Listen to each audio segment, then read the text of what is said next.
Що ти? Oh shit. Here we go again.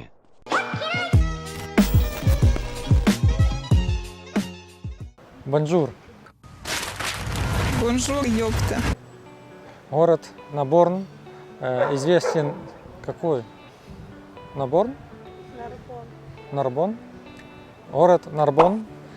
Франция, юг Франции. Рядом Марсель, если вверх подняться. До Барселоны 2 часа на машине. Собственно, мы на машине приехали сюда.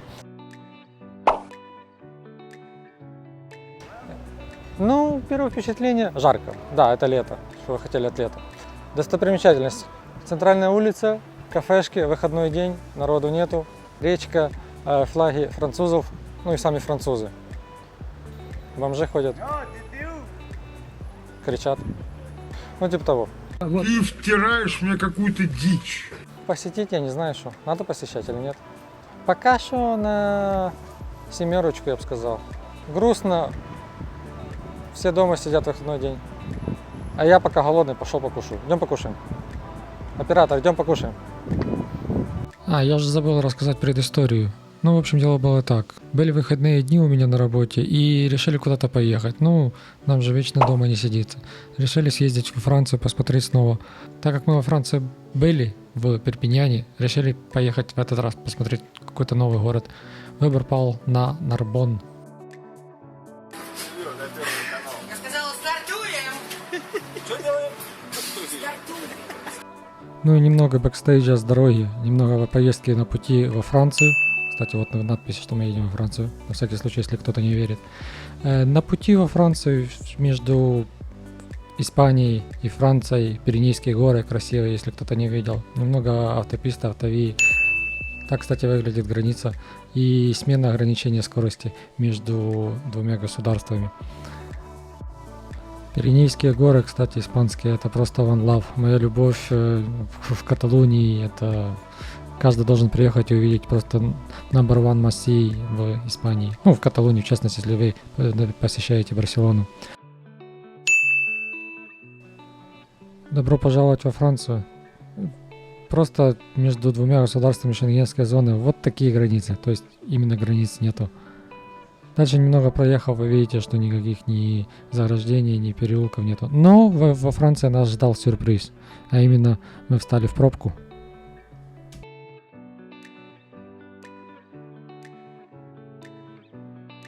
Там вот горы французские, без понятия какие, но красивые горы. Здесь вот Вольво. И как узнать, что мы во Франции? Здесь каждые 2 метра Рено и французы. Ну и французские номера. Странно. Так много французов во Франции. И пробки, пробки, пробки. Макрон, порешай что-то с пробками. Стоять-то сколько здесь можно? Едет 20 минут пробок. Как так? А может, они тоже праздник выходной? Позагорали в Барселоне на пляже. Поехали вот домой, обратно. Французы. Ну а дальше, спустя полчаса пути, мы уже приезжаем именно в сам город Нарбон, который находится где-то 50-60 километров от самой границы Франции.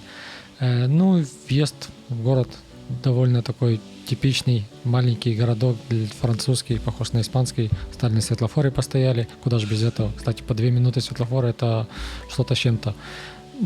В поисках паркинга, где бы стать, будем сейчас проезжать немного по городу, да и просто по округам посмотреть, как живут французы.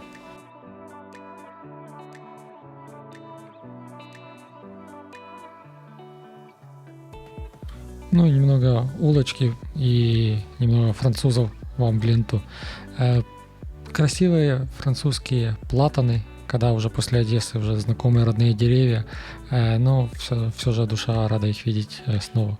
Расцветают в обычный августовский летний день. Ну и дошли мы пешком до реки, которая находится где-то ориентировочно для меня в центре города, и аллея. Ну, согласно Google Maps, пройдя немного вдоль этой аллеи, мы приходим в исторический центр.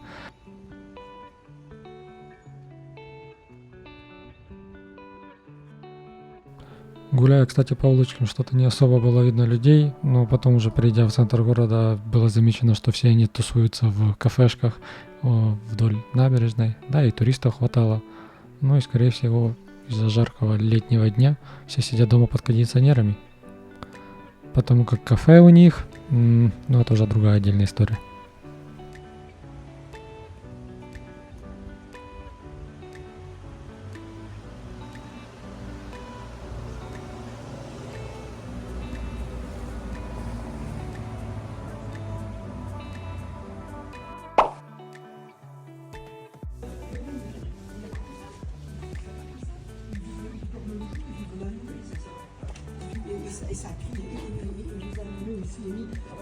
Бесплатные уроки французского языка. Прогулявшись в центре возле кафедрали Нарбона, мы с Виктором отправились на поиски еды. Мы немного проголодавшись и намотав 10-12 или даже 15 километров за день, подустали. Да и с пути, проголодавшись, отправились на поиски, чего бы перекусить.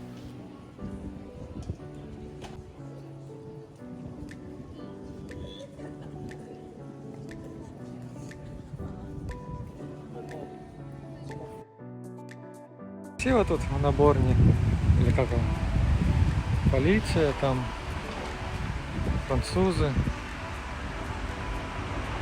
Франция, одесситы. Вот это поворот! На часах 2:15. Коротко про французские рестораны. Все закрыто. Например, этот ресторан, который за мной, 100% закрывается через 15 минут. Даже не буду спрашивать. Уже 3 ресторана прошли, и все таки: ой, извините, мы close, мы уже все, тю-тю. Вы на улицу, мы, ваши деньги не нужны. Мы лучше сиеста, отдыхать, жарко, о, спад. Кухня закрыта. Англійською мовою це треш. Ну как-то так. Такое себе ваша эта Франция. Не, ну скатались туда-назад, нормально. Обычный выходной день, обычные мои быстрые поездки. Ничего нового. Так, в общем-то, смысл поездки в Нарбон-то к чему все было? В чем вся соль была поездки в Нарбон? В Нарбон. В Нарбон. Для чего ездили в Нарбон? Знаешь, сколько раз катал, блядь, там 42 раза можно говорить. Я начинающий, у меня 2 подписчика. Смысл поездки в Нарбон? Очень просто. Ради этого. Макаронс. Ну и еще на закуску эклеров. А пахне як вкусно. Смаколики.